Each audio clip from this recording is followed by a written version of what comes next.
하나님 말씀은 지난 시간에 계속해서 시편 84편 1절에서 4절까지 같이 우리 한 목소리를 합독하십니다. 시편 84편 구약성경 864면 시편 84편 1절에서 4절 같이 읽습니다. 시작. 만군의 여호와여 주의 장막이 사랑스러운지요 내 영혼이 여호와의 궁정을 사모하여 쇠약하며 내 마음과 육체가 살아계시는 하나님께 부르짖나이다. 나의 왕 나의 하나님 만군의 여호와여 주의 제단에서 참새도 제 집을 얻고 제비도 새끼들 보금자리를 얻었나이다. 주의 집에 사는 자들은 복이 있나니 그들이 항상 주를 찬송하리이다. 아멘.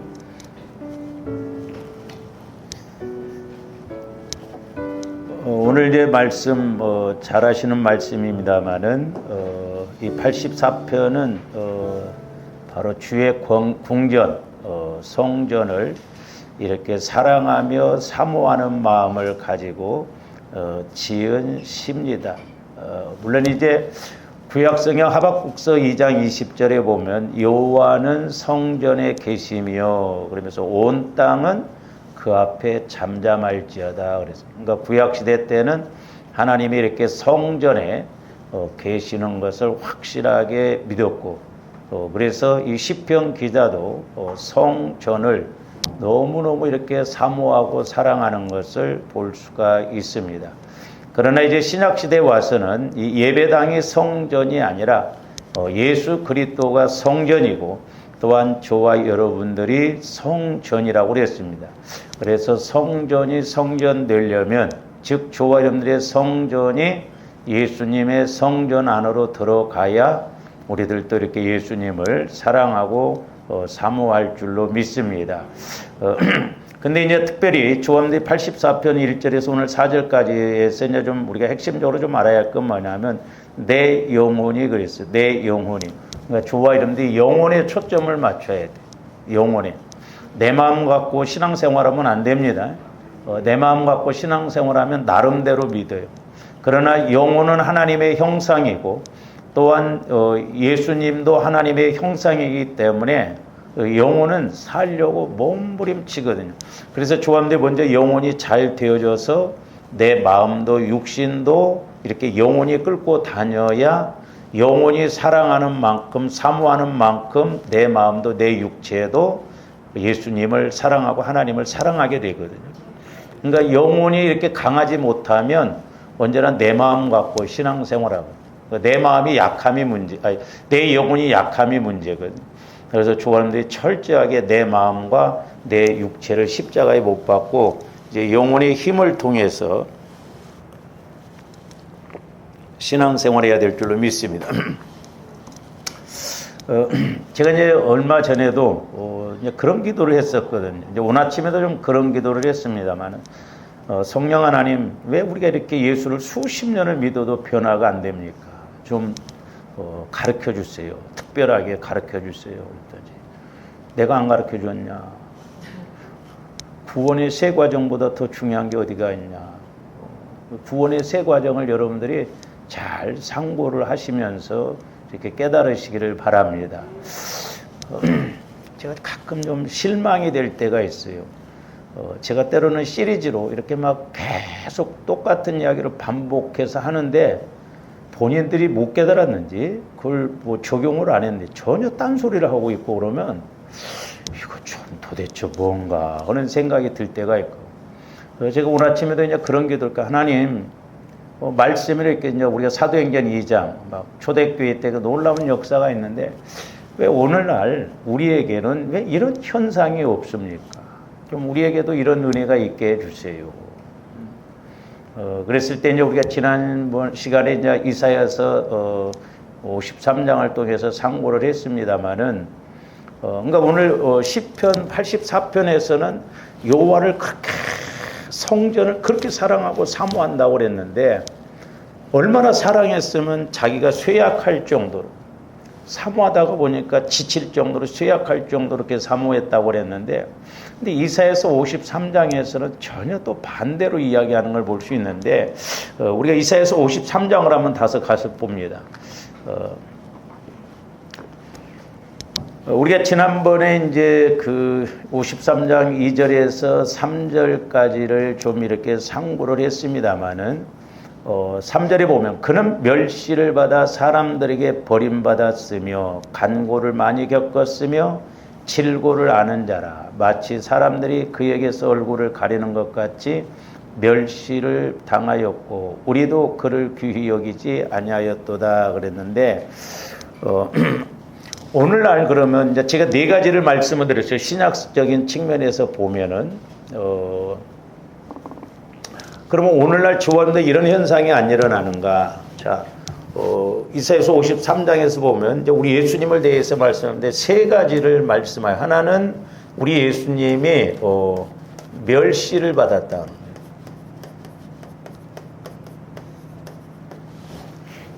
저분들 예수님 멸시해요, 안 해요? 안 해? 우리는 밥 먹듯이 하고 있어요. 그러니까 우리가 영적으로 모르면 속고 가는 거예요.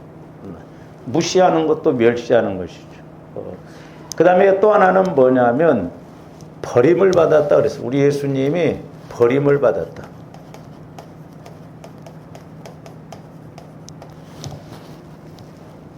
그러니까 좋은데 예수님을 안 버릴 것 같지만, 안 버린 것 같지만 예수님을 버릴 때가 많아요. 사울왕도 보면 제가 말씀드렸잖아요. 부분적으로 온전히 불순종한 게 아니에요. 부분적으로 불순종했어요. 근데 사무엘 선지자는 왕이 말씀을 버렸으므로 그랬어요. 그러니까 조합대 말씀을 버린다는 건 왜? 신학적인 측면에서 보면 우리 예수님이 말씀이 육신이 되어 오셨다고 그랬잖아요. 그러니까 조합대 말씀을 듣고도 깨닫고도 버리면, 무시하면, 적용 안 하면, 그 말씀 따라 순종 안 하면 예수님을 버리는 거라니까요. 복잡하게 우리가 생각하지 말고 영적으로 생각해야 된다. 그러니까 육신적으로 생각하면 체면상으로도 나는 안 버렸다고 생각하는데 아니에요. 그 다음에 세 번째로는 뒤에 보면 뭐라고 그랬어요? 3절 후반절에 보면 우리도 그를 뭐하게 여기지 않았다? 귀히 여기지 않았다. 그래서 귀히 여기지 않았다.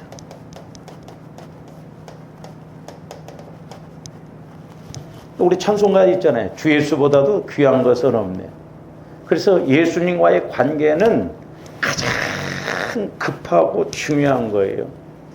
근데 저와 여러분들이 급하고 중요한 것에 초점을 맞춥니까? 우리는 바쁜 것에다 초점을 맞춥니까? 바쁜 것에다 초점 맞춰요. 한번 저도 마찬가지고 여러분들도 마찬가지입니다만 한번 생각해 보세요. 우리가 육신적으로 너무너무 힘들어. 물질적으로도 내가 너무너무 힘들어. 그리고 또한 뭐 여러 가지 환경적으로도 어려움이 너무 많아. 그럴 때일지라도 우리가 예수님을 귀히 여기는가? 예수님을 제1순위에다 놓고 신앙생활하는가? 잘 생각해 보세요. 오늘날 우리들도 여기에 다 걸려들고 있다. 정도 차이는 있지만.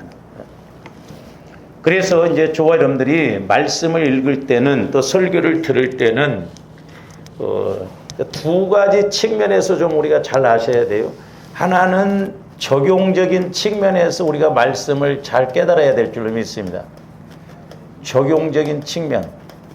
그러니까 저와 여러분들이 말씀을 읽거나 기도할 때나 설교를 들을 때 성령께서 내게 말씀을 이렇게 깨닫게 해주실 때는 그 말씀이 물론 여러 가지 의미가 있겠지만 적용할 수 있는 깨달음이 와줘요. 그래요? 안 그래요? 내가 말씀을 깨달으면 적용할 수 있도록 생각을 바꿔준다거나 마음을 바꿔준다거나 그러거든요.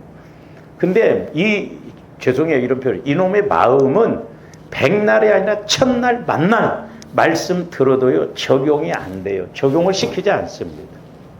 듣고 끝나버려요. 그게 문제다. 그러나 여러분들의 저와 여러분들의 영혼이 말씀을 깨달아 보세요. 적용이 돼. 아 그렇구나. 그래서 우리가 자꾸 말씀을 깨닫는다는 것은 적용적인 측면에서 이렇게 자꾸 말씀이 와줘야 돼요. 그래야 조합들이 자꾸 적용할 때 하나님이 일하시고 역사하시거든요. 근데 또 하나는 뭐냐면 영적인 측면에서 우리가 말씀을 깨달아야 돼요. 그래서 우리 예수님도 살리는 것은 영이니 육은 무익하다. 내가 이르는 말이 영이요 생명이니 그랬어요. 그러니까 조합들이 말씀을 이렇게 읽거나 들을 때 문자적으로도 물론 의미가 있지만 영적인 측면에서 알아야 그 말씀이 내 영혼에 소위 양식이 되고 양약이 되는 거예요. 힘이 되는 거예요. 영혼은 어떤 세상 지식을 먹고 사는 게 아니에요. 그러므로 조합들 교회 와서 어떤 세상 지식을 자꾸 뭐 취득하려고 하지 마세요. 뭐 요즘은 유튜브도 많고 뭐 많이 나오잖아. 인터넷상에 보면. 교회 와서 조합들이 취해야 할 것은 뭐냐면 말씀을 취해야 돼. 왜? 영혼은 말씀만이 양식이거든. 다른 거 필요 없어요. 영혼은 다른 것 없습니다. 오직 말씀, 오직 그리스도의 보혈. 보혈은 생수라고 그랬잖아요. 그래서 조합들이 영혼이 살고 힘있게 가는 게 뭐냐면 보혈과 말씀이에요. 그래서 우리가 영혼에 초점을 맞춰야 될 줄로 믿습니다. 그래서 성령으로부터 우리가 말씀을 조명받으면 내 영혼이 자꾸 배불러요. 내 영혼이 살이죠. 다른 걸로 살찌면 안 돼요. 우리는 말씀으로 영혼이 살찌고 이렇게 나가야 될 줄로 믿습니다. 그래서 이제 오늘은 좀 이 적용적인 측면에서 또는 영적인 측면에서 한번 우리가 이렇게 예수님을 멸시하거나 버렸고 또한 우리 귀하게 여기지 않는다고 하는데 지난번에 제가 이제 4가지로 말씀을 드렸습니다. 자, 첫 번째로는 마태복음에 와서 보면은 그 군대 귀신 사건에 대해서 우리가 상고를 했습니다만은 우리가 귀신을 부를 때 한 마리가 아닙니다. 그리고 귀신이 한 명도 아니에요. 귀신은 영이에요, 영. 그러니까 군대 귀신 이렇게 불러야지 한 마리, 두 마리 그게 아니야. 영적인 존재라니까요. 한 명도 아니에요. 영이라니까.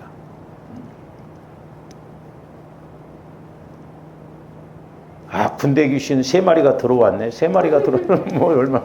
3마리가 아니라니까 영적인 존재, 죽이는 인격이에요. 그러니까 우리 한국교회가 이 잘못된 귀신론, 그 성락교회에서 김기동 목사가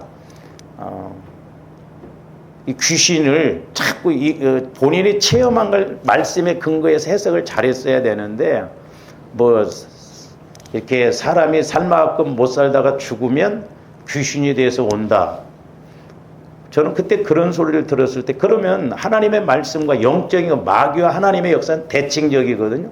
그러면 불신자만 살만큼 살다 못 살고 죽어서 귀신이 돼서 나온다고 한다면 그러면 예수 믿는 사람들도 천국 갔다 와야 할 거 아니에요.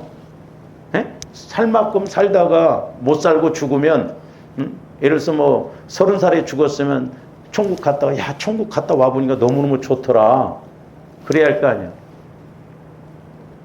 그러니까 하나님께서 이 귀신, 마귀 이런 것을 보여주기 위해서 또 우리는 막 이런 거 나오는데 그 귀신이 그렇게 안 와요. 하나의 상징적으로 그렇게 한 거예요. 그러니까 귀신의 그 역사를 보여주기 위해서 사람으로 때로는 이렇게 보여주는데 제가 말씀드렸잖아요. 저도 이렇게 처음에 이제 기도 생활하고 그럴 때 제일 먼저 보여주는 게 뭐냐면 짐승입니다. 짐승. 그러니까 여러분들이 기도하다 보면 이렇게 짐승으로 보여줄 때가 있고 또 어떤 사람들은 막 바퀴벌레로 보여준다고 그래요. 바퀴벌레는 어떻게 해석을 해야 돼? 이것은 어두운 데가 있어. 자잘한 것이지만 아주 이게 방해가 심하다. 이렇게 이제 그 속성을 알면 된다 이 말이죠. 그 다음에 이제 여러분들이 더 기도 생활을 하다 보면 사람의 모습으로 이렇게 나타날 때 뭐 죽은 할아버지, 죽은 뭐 엄마, 때로는 막 뭐 이웃집 이렇게 나타나는데 그 사람이 나타난 게 아니고 그 사람 안에 죽은 사람이든지 산 사람이든지 그 사람 안에 역사하는 영이 지금 공격을 한다든지 우리 가정에 나에게도 이렇게 역사한다는 것을 그렇게 알게 해주는 거거든요. 그 죽은 사람이 아니라니까. 예수 안 믿고 죽으면 지옥이에요. 2번 다시 못 온다니까. 근데 그분이 이런 잘못된 귀신론을 퍼뜨려가지고, 우리 한국교회가 귀신 이야기하면 뭐 배려하니 해가지고 막 엉뚱하게 갚버리고, 우리 목사님들 또 뭔 소리 들을까 봐서 그냥 귀신이라고 안 부릅니다. 그냥 악한 영 그렇게 불러요. 보세요. 여러분들 목사님들 설교 들어보세요. 귀신, 마귀, 그런 이야기 잘. 너무 어떤 때는 좀 안타까워. 제가 그 전도사 시절 때도 그 목사님도 그런 말씀을 해서 하도 좀 안타까워서 귀신 하니까 귀신이 더 온대요.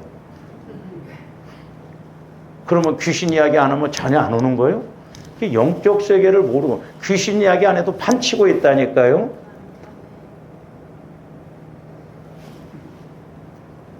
정확하게 우리가 알고 영적 세력을 쫓아내야 되죠. 그래서 이 군대 귀신 사건이 나오는데 마태복음 8장 32절에서 34절에 가서 봅니다만은 우리 한번 이제 오늘은 제가 이것은 안 띄웠어요 말씀. 여러분들 한번 찾아보시면서 좀 한번 어떤 데 여러분들이 말씀도 자꾸 찾아보면서 막 줄도 쳐놓고 그래야 하는데 다 띄워주니까 어디 있는지도 몰라. 여러분들이 마태복음 8장 34절 한번 찾아보세요. 자, 우리 예수님이 이 군대 귀신 들린 그 귀신들을 어디로 뭐라고 그래요? 귀신들이 우리 돼지떼에게 보내달라고 하잖아요. 이 귀신들도 꼭 보면 살아있는 그런 존재에게 들어갑니다. 옛날에 그 탕명한 소장이 그랬다잖아요.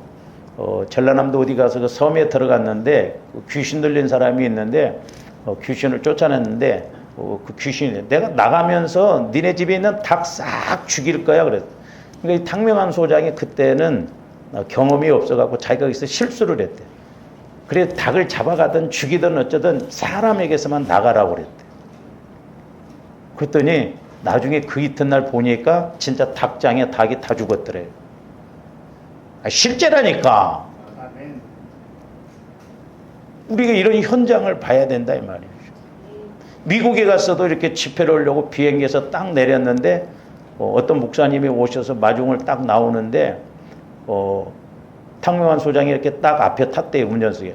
근데 느낌에 딱 탈 때 뭔가 그 형상 소름이 쫙 끼치는데 뒤로 딱 타더래 누가.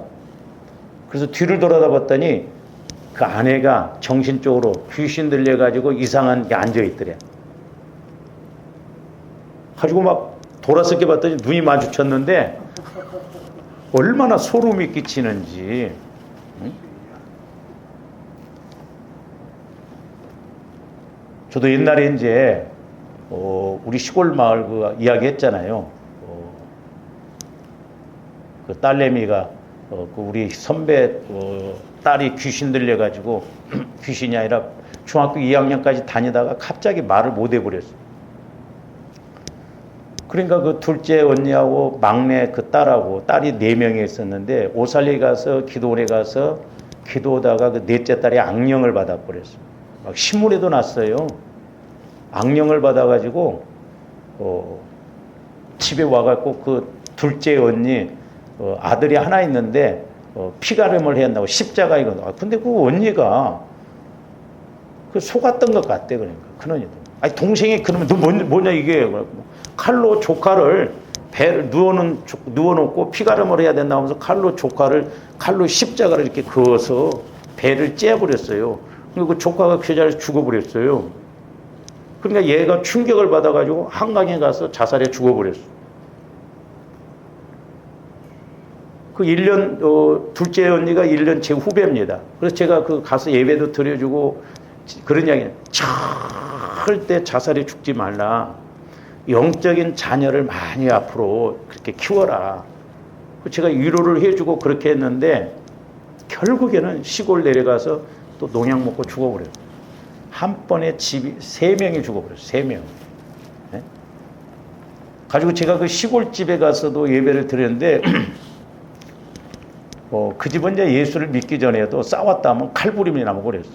근데 이제 그 선배 아버님이 옛날에 직관 초상이 남은 것 몇 자리 봐주고 그랬거든요. 그러니까 그 우리 3년 선배가 장교 출신이었어요. 항공기를 모는 장교 출신이었는데 지금도 지금 남원에 있습니다. 자기가 세계적으로 유명한 사람이 된다고 하고 나한테 막 지도도 보내고 그랬어요. 어떻게 주소를 알고. 그래서 내가 도로 반려시켰더니 이용규 목사가 내 말을 안 듣는다고. 내 말을 들어야 세계적으로 유명할 텐데 막. 그리고 그 집에 가서 예배를 드리는데요. 저도 그때 막 한편 무섭더라고.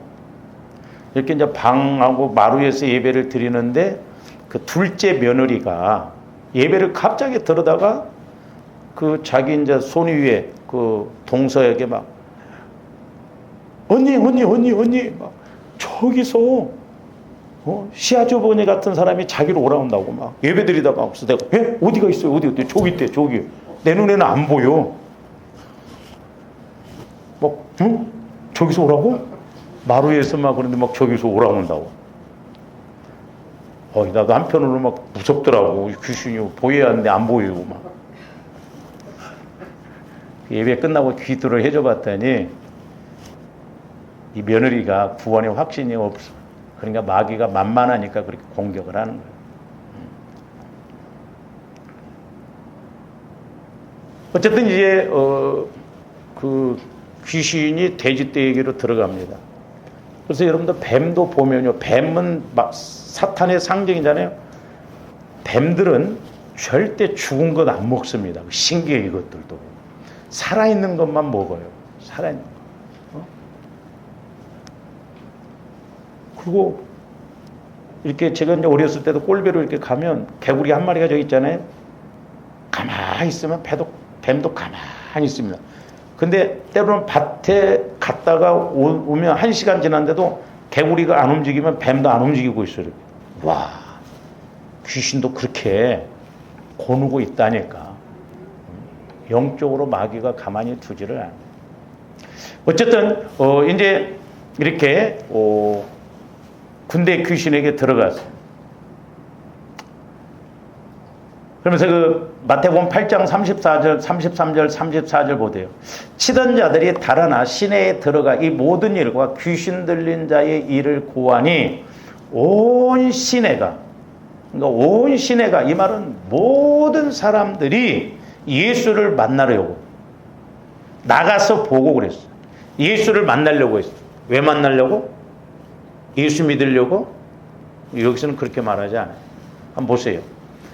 그 지방에서 떠나가시기를 간구하더라. 지금 2,000마리 되는 돼지떼가 바다의 몰살에서 죽었어요. 그러니까 많은 사람들이 예수님을 보려고 만나려고 갔는데 가서 기껏 한다는 것이 뭐냐면 예수님을 가라는 거예요. 우리 마을에서 떠나가라는 거예요. 우리가 이런 걸 통해서 알 수 있는 게 뭐예요? 아까 제가 말씀드린 적용적인 측면에서 영적인 측면에서 보면 결국 이 사람들은 예수님보다도 뭐가 더 중요해요? 물질이 더 중요하다 이 말. 물질. 아니 2,000마리 되는 돼지떼가 죽었으면 자칫 잘못하면 예수님 우리 동네에서 며칠만 있다면 우리 돼지 새끼고 뭐고 다 죽게 생겼구나. 그렇게 생각할 수가 있다 이 말이죠. 그래서 저는 개인적으로 여기에서 이제 조함들이 좀 아셔야 할 거예요. 오늘날 마찬가지. 우리가 예수님을 무시하고 멸시하는 것 같지만 이 사람들도 지금 예수님을 계속 나가달라고 하잖아요. 이게 어떻게 보면 두주인 사건이라고 볼 수가 있어. 이 사람들이 물질을 다 귀하게 여기다 보니까 구원의 예수님을 내보냈어. 나가라는 거예요. 예수님을 안 믿었어. 때로는 조함들이 물질적으로 망해도, 물질적으로 어려워도 예수님을 굳세게 믿어야 될 줄로 믿습니다. 그래서 우리 예수님이 이 물질 문제에 대해서 얼마나 이 물질의 문제를 가지고 마귀가 장난을 치고 그렇게 여기냐면 산상수 마태복음 6장 24절에서도 한번 보세요. 앞으로 가서 보면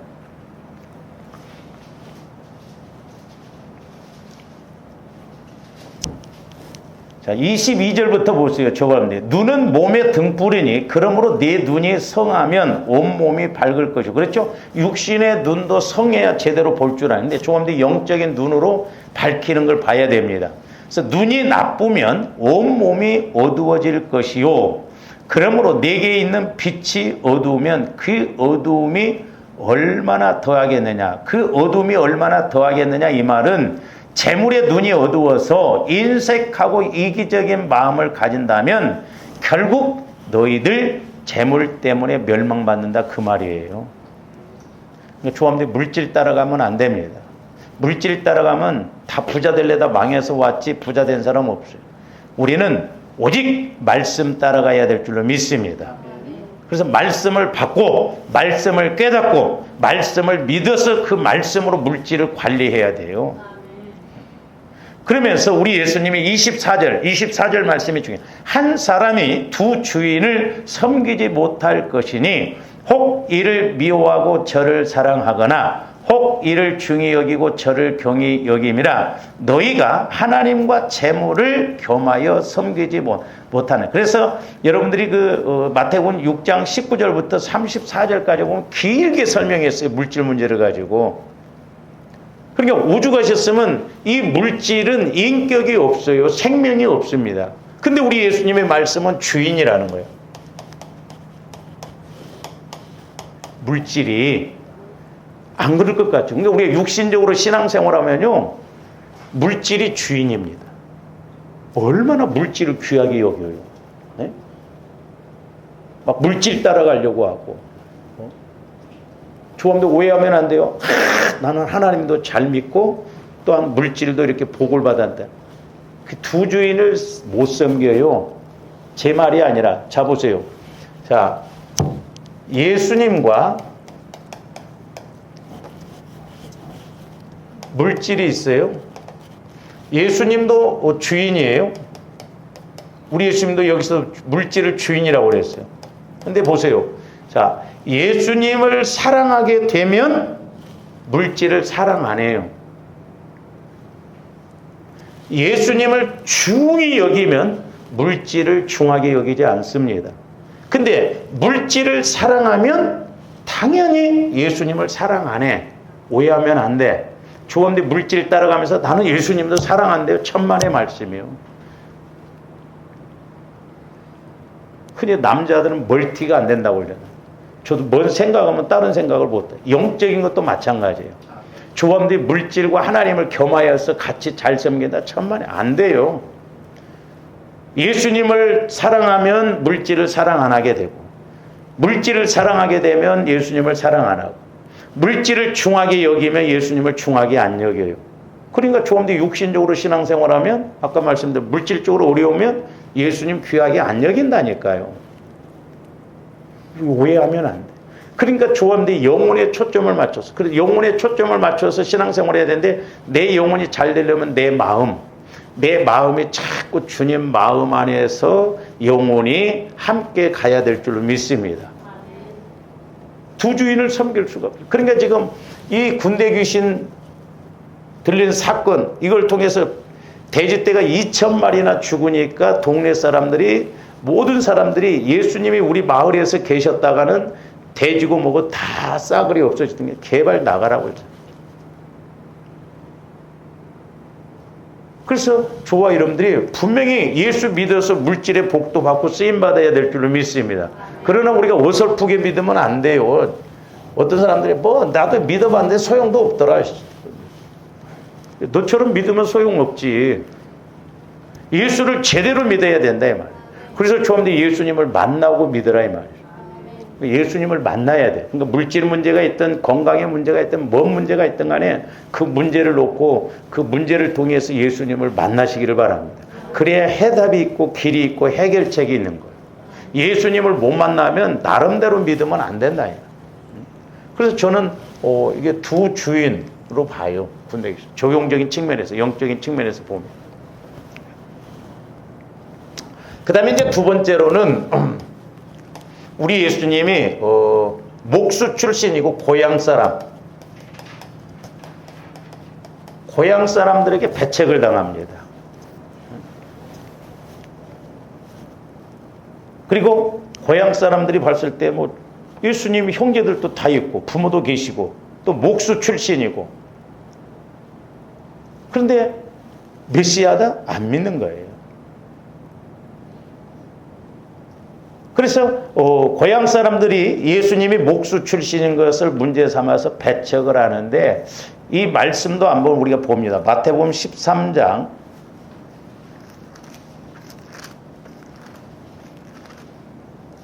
57절에서 58절 한번 보세요.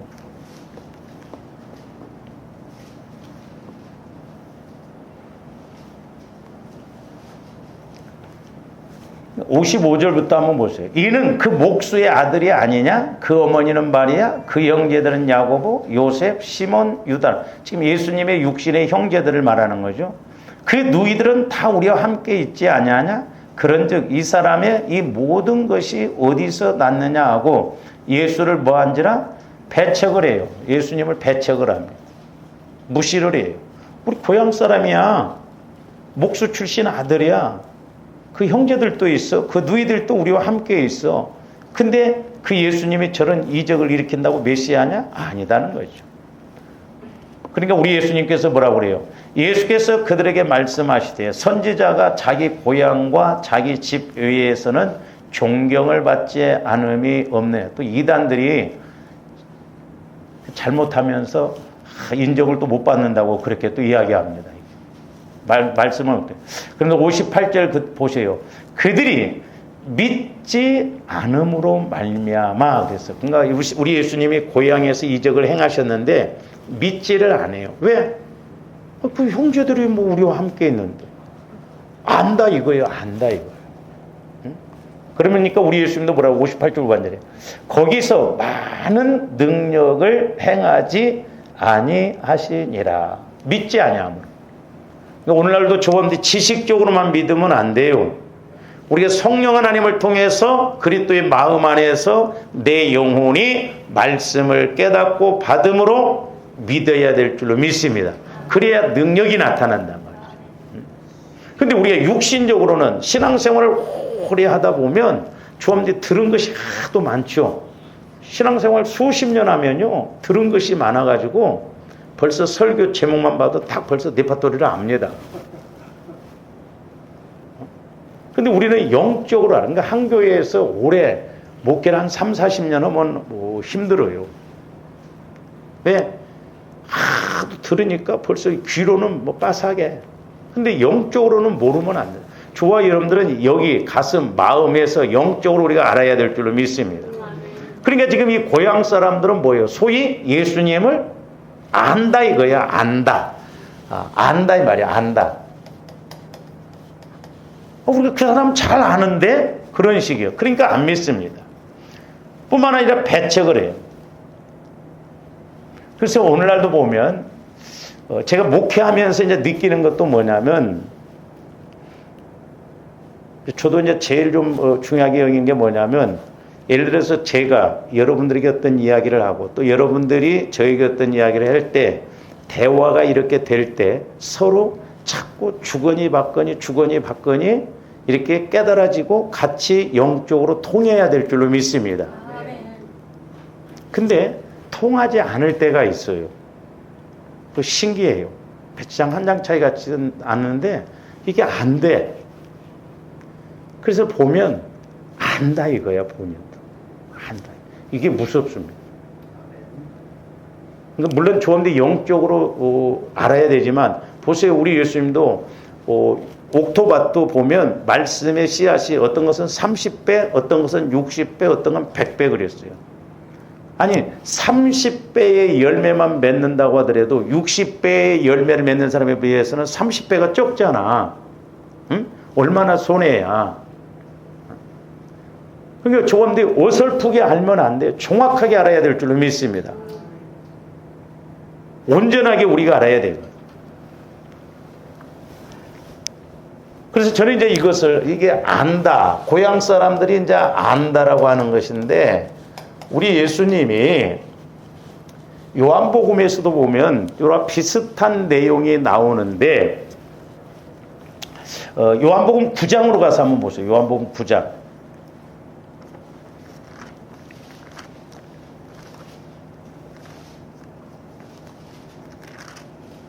35절에서부터 봅니다. 요한복음 9장. 자, 맹인되었던 사람이 눈을 뜨게 된 사건이거든요. 35절부터 봅니다. 요한복음 9장 30절. 예수께서 그들이 그 사람을 쫓아낸다는 말을 들으셨더니 그를 만나서 이르시되 네가 인자를 믿느냐? 대답하여 이르되, 지금 맹인이 눈을 떴어요. 앞에서 이르되 주여 그가 누구시오니까 내가 믿고자 하나이다. 예수께서 이르시되 네가 그를 보았거니와 지금 너와 말하는 자가 그이니라. 그러니까 지금 예수님이 본인을 이야기하는 거예요. 인자가 네 눈을 뜨게 했다. 내가. 그러니까 그 사람이 뭐라고 그래요? 이르되 주여 내가 믿나이다 하고 절하는지라. 39절. 예수께서 이르시되 내가 심판하러 이 세상에 왔으니 보지 못하는 자들은 보게 하고 보는 자들은 맹인이 되게 하려 함이라 하시니. 이제 바리새인들이 이 소리를 들으니까 뭐라고 그래요? 바리새인 중에 예수와 함께 있던 자들이 이 말씀을 듣고 이르되 그러면 우리도 맹인인가? 그렇게 반문을 해요. 아이씨, 우리 보러 맹인이래. 우리는 못 본다는 거야, 그러면? 알아듣기는 알아듣습니다. 마음에 찔리는 단계까지는 왔어요. 그러니까 우리 예수께서 41절 말씀 보세요. 예수께서 이르시되 너희가 맹인이 되었더라면 죄가 없으려니와 본다고 하니 너희 죄가 그대로 있느니라. 그러니까 너희들이 모른다고 하면 죄가 차라리 없는데 안다고 하니까, 본다고 하니까 죄가 더 있단 말이에요. 그러니까 조합원들이 지금 이 바리새인들이 예수님을 정확하게 봤어요? 정확하게 못 봤어요. 육신적으로, 지식적으로, 인간적으로는 봤는데 영적으로는 못 봤다 이 말이에요. 영적으로. 예수님이 영적으로 정확하게 누구신가를 몰랐어요. 그냥 율법에 의해서 눈에 보이는 대로만 그냥 봤어요. 그러니까 우리는 하나님을 잘 믿는다. 우리가 그러면 맹인이냐? 그러니까 우리 예수님은 너희가 맹인 되었더라면 죄가 없다. 근데 오히려 본다고 하니, 안다고 하니. 결국 그래서 이 사람들은 나중에 구원 못 받아요. 오죽 있으면 계시록에서 보면 사단의 회당이라고 그랬어요. 유대인들을. 그러니까 저하는데 예수를 알매 있어서는 죽는 그날까지 끝이 없습니다. 내가 뭐 이 정도 알았으니까 이 정도면 되지 않을까? 그래서 마귀는 자꾸 이렇게 진전을 못하게 하고 이렇게 깨닫지 못하게 해서 문제를 해결받지 못하게 하고 복을 못 받게 하고, 이게 참 어떻게 보면 위험한 거예요. 안다고 하는 그것이 위험하다 이 말이에요. 조범들이 알수록 더 겸손하고 알수록 더 자꾸 더 알아가도록 더 겸손하고 더 온유하고 더 배우려고 하고 그래야 될 줄로 믿습니다. 여러분들 대화도 해보면 알죠. 대화가 안 되는 사람이 있어요. 영적으로 안 돼. 안다고 하니 거기다 대고 뭐라고 말해. 그래서 저와 여러분들이 영적으로 정확하게 알고 온전히 알아야 합니다. 그래서 모르면 배우고 또 때로 성령께서 지적하면 회개하고. 그래서 제대로 알지 못하고 온전히 알지 못하면 우리가 문제 해결을 받지 못하고 은혜를 받지 못합니다. 왜냐하면 말씀을 믿지 않고 부정하기 때문에. 더 나가서 한마디로 말하면 소위 나도 안다 이거예요. 그 나도 압니다. 안다는 거예요. 그래서 이 안다는 것도 우리가 끊임없이 알아가야 되거든요. 그러니까 안다고 해서 거기서 멈추면 안 돼요. 온전하게 확실하게. 그래서 믿는 것과 아는 것이 하나 되어야 된다고 그랬어요. 그래야 온전한 사람이 되어서 그리스도의 장성한 분량에까지 이뤄야 된다고 그랬거든요. 그래서 자칫 잘못하면 조합대에 은혜 조금 받은 것 가지고 막 다 아는 것처럼 그렇게 하면 안 돼요. 제가 말씀을 드렸습니다만은 제가 신학교 다닐 때 그 자매가 이렇게 같은 신학과에 입학을 했는데 조폐공사를 다녔었거든요. 근데 이 자매가 이 가르치는 은사도 있고 기도를 너무너무 많이 했던 사람이에요. 그러다 보니까 막 이렇게 신학을 했는데 신학교 들어와서 보니까 공부를 해보니까 공부도 그럴싸하거든요. 해볼 만하거든요. 신학교 들어와가지고 이 자매가 그렇게 열심히 기도 생활하는데 기도를 안 해요. 오늘날 4학년 때쯤 돼서는 너무 이제 영적으로 메말라버려. 그래서 이제 저한테 전사님 저 기도 좀 해주세요. 네, 서로 기도하고 그런 줄은 아는데. 그래서 제가 이렇게 이제 기도를 해줬는데, 와, 성령께서 비유적으로 보여주시는데, 이 치마, 여자들 치마 있잖아요. 긴 치마. 짧은 치마 말고. 긴 치마에 눈물기도가 철철철철 넘치더라고. 그렇게 신학교 들어오기 전에 기도 생활을 많이 했어요. 근데 신학교 들어와가지고는 공부를 해보니까 또 욕심이 생기는 거야. 교수를 좀 해볼까? 주제 파악을 못하고. 그러니까 영적으로 메말라가지고 기도가 안 돼. 그 다음 단계 하나님이 또 보여주시는 것이 뭐냐면 이 자매가 이제 지금 은혜가 안 되니까 옛날에 자기가 신학대학 들어오기 전에 은혜 받았던 그 말씀만 뒤적뒤적 하더라고. 옛날에 받았던 말씀만. 그러면서 성령께서 비유적으로 보여주는 게 뭐냐면, 예를 들어서 여러분들 책을 책꽂이에다 이렇게 놓고 꽤 오래 두면 이 책이 노랗게 되죠. 그리고 소위 조미 먹어요, 조미. 예? 구멍이 뽕뽕 나. 조미 먹어. 그러니까 이 자매가 과거에 은혜 받았던 말씀을 이렇게 보기는 하는데, 그 과거의 거고, 지금 봐도 그게 은혜가 안 돼. 구멍이 뽕뽕 나버려요. 좀 먹은 거죠. 그러니까 그거 맨날 봐야 소용없다는 거예요. 그러니까 성령은 오늘은 오늘 은혜 받아야 된다, 이 말이죠. 10년 전에 은혜 받은 거 그거 뒤적거리면서 쳐다보고 있어야 좀 먹어갖고 애 것이야. 그래서 성령께서 책망을 하시더라고요. 그제서 이제 그 자매가 회개를 하면서 자기가 잘못 생각했다고.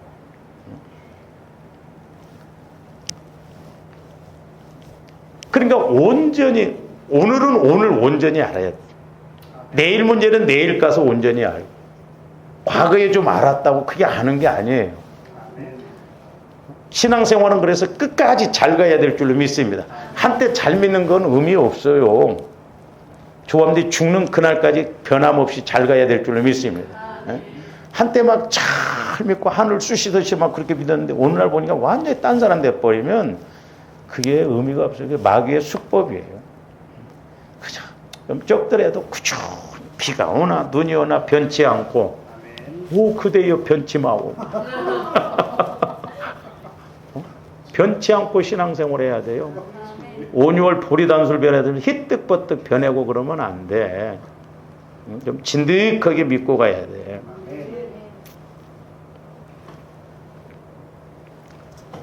그래서 이게 안다는 것이 문제거든요. 이게 안다는 것이. 그 다음에 이제 세 번째로는, 오병이어의 이적을 통해서 예수님이 메시아신 것을 보여주십니다. 요한복음 6장에서 보면 오병이어 사건.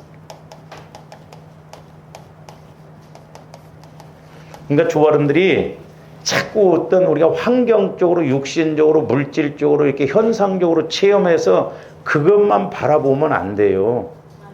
이 성령께서 저한테도 이렇게 질문하는 게 뭐냐. 내종아, 니네들이 체험이 없어서 믿음이 없냐 그러더라고. 저와 여러분들이 크고 작은 체험은 있어요.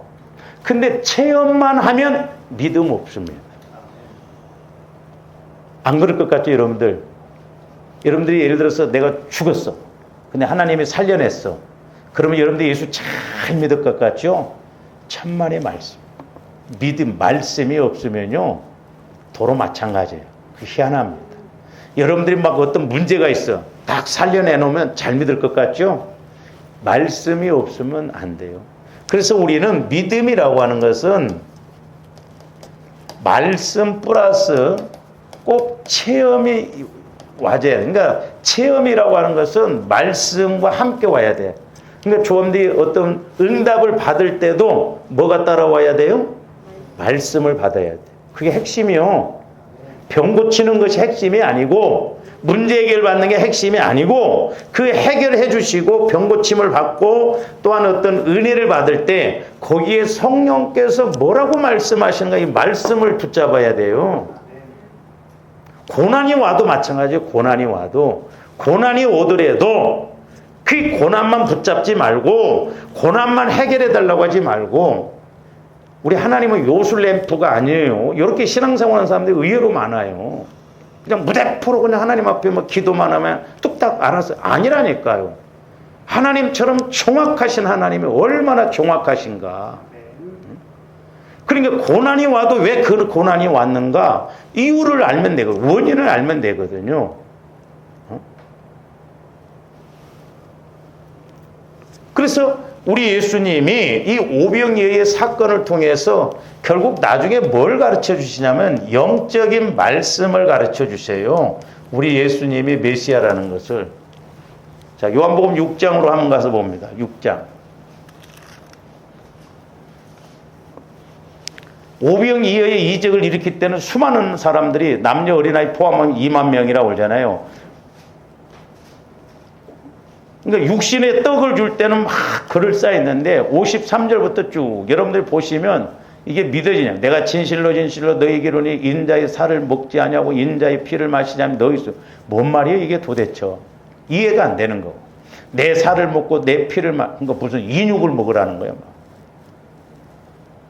메시아라고 한 사람이 황당한 소리라고 했어. 그러니까 이게 뭔 말이야 도대체. 이게 꼭 미친 사람 말 같건. 그리고 뭐 나는 하늘에서 내려온 떡이다. 뭐 조상들은 너희 조상들은 만나를 먹어서 죽었지만은 나를 먹는 자는 영원히 산다. 이단 중에 아주 이단의 소리야. 이게 어떻게 그때 당시에 보면 유대인들. 그러니까 60절 보세요. 제자 중 여럿이 듣고 말하되 이 말씀은 어렵도다. 누가 들을 수 있느냐 한데 예수께서 스스로 제자들이 이 말씀에 대하여 수군거리는 줄 아시고 이르시되 이 말이 너희에게 걸림이 되느냐? 그러니까 앞에 말하는 게 전부 걸림돌이 돼. 이게 이해가 안 돼. 참 그러니까 조함들이 말씀을 영적으로 못 깨달으면요 육신적인 측면에서 걸림돌이 됩니다. 그러니까 부정해요. 그러니까 안 믿어요. 그러니까 시인을 안 합니다. 그러니까 우리 예수님 또 뭐라고 하시냐? 그러면 너희는 인자가 이전에 있던 곳으로 올라가는 것을 본다면 어떻게 되나요? 심지어는 그러니까 500명이 봤음에도 불구하고 끝까지 약속을 붙든 사람이 120명, 25%밖에 안 남아요. 부활을 봤으면서는 참 신앙생활 조함들이 어디까지 가야 되는가 잘 알아야 돼. 그래서 63절 살리는 것은 영이니 육은 무익하니라 내가 너희에게 이른 말은 영이요 생. 그러니까 조함들에게 성령께서 주시는 말씀을 영적으로 들어야 돼요. 할렐루야. 문제가 어렵고 힘들어도 그건 깊이 들어가 보면 영적인 문제예요. 80~90%는. 근데 마귀는 그 단계를 못 들어가게 합니다. 그래서 조함들이 영역이 있어야 된다는 게 그거예요. 그러니까 어렸을 때 내가 상처받고 내 마음에 이런 쓴뿌리가 있으면 이렇게 내 영혼이 자라나지 못하도록 방해를 해요. 어린아이처럼. 그러니까 어린아이는 뭔 힘이 있어? 네? 그러니까 여러분들이 그래서 설교 시간에도 애들은 길어봐야 10분 오면 딱 좋아요. 15분, 20분 오면 딴짓해 버려요. 그러니까 여러분이 영이 약하면 설교도 길게 하면 졸아버려요. 못 들어. 그리고 기도도 10분 오면 미천 떨어져 버려요. 그러니까 조함들이 영혼을 키워야 돼요. 영적인 힘이 있어야 어떤 문제. 그러니까 마귀는 그걸 못하도록 한다. 그래서 제가 자꾸 모태로부터 형성된 거 이런 걸 처리하자는 게 그거예요. 왜? 돌처럼 가시처럼 딱 마음에 박혀 있어가지고 영이 못 자라나게. 내 영혼이 말씀을 못 받게 한다 이 말이요. 신앙생활은 수십 년 했는데 어린아이. 깨닫지도 못하고 체험도 못하고. 그러니까 마귀가 가만히 두냐고. 우리 예수님이 전부 지금 못 알아듣는 소리만 하는 거예요. 지금 이 사람들이. 오병이어의 이적은 체험했는데 무엇보다도 조함들이 말씀을 체험해야 될 줄로 믿습니다. 말씀을 체험해야 돼요. 그랬을 때 66절에 보세요. 이제 핵심이. 그때부터 그의 제자들이에요. 제자 중에서 많은 사람이 떠나가고 다시는 그와 함께 다니지. 세상에 따라다녔다는 게 절대 따라다닐 사람이 아니네 이 사람. 제자들인데 다시는 따라다니자. 다시는 예수님을 안 따라다니고 못 봤어요. 이 사람들 구원받았어요? 못 받았어요. 오해하면 안 돼요.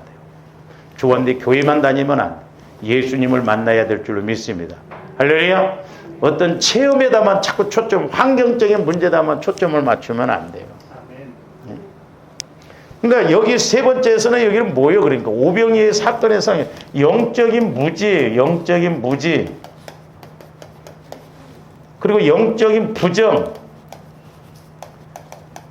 우리 예수님이 하시는 말씀은 살리는 건 영인데 받아들이질 않아요. 부정해요. 못 알아듣겠다. 누가 알아들을 수 있냐?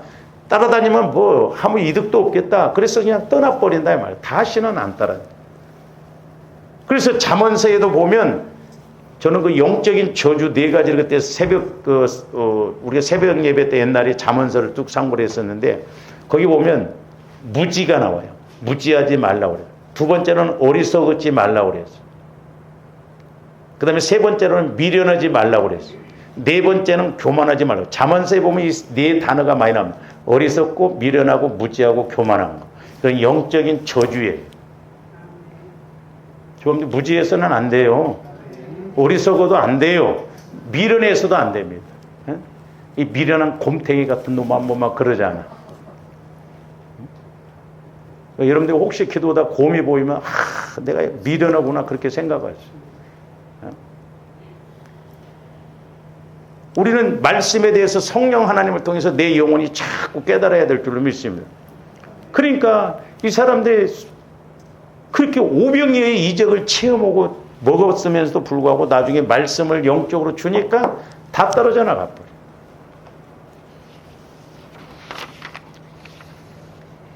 결국 이제 네 번째로는 우리 예수님이 유대인들에 의해서 사람의 뜻에 의해서 죽습니다.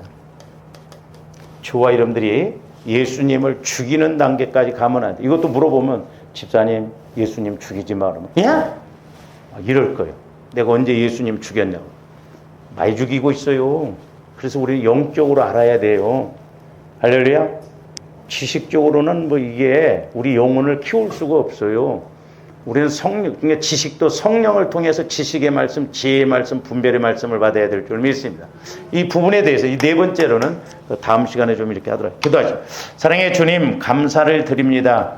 우리가 이사야서 53장을 통해서 보았듯이 우리들도 여전히 예수님을 무시하고 멸시하고 귀하게 여기지 아니함을 회개하고 고백합니다. 이제 저희들 성령 하나님을 통하여서 아버지 하나님 예수님을 날마다 뜨겁게 만나고 고백함으로 또한 그 신앙 고백대로 응답도 해주고 복도 받는 저희들 되게 하여 주시옵소서. 성령 하나님 강권적으로 기름 부어주시고 역사하여 주셔서 회개할 것 철저하게 회개하고 고백할 것 고백하여 우리의 믿음이 헛되지 않게 하여 주시옵소서. 감사를 드리며 예수님 이름으로 기도하옵나이다.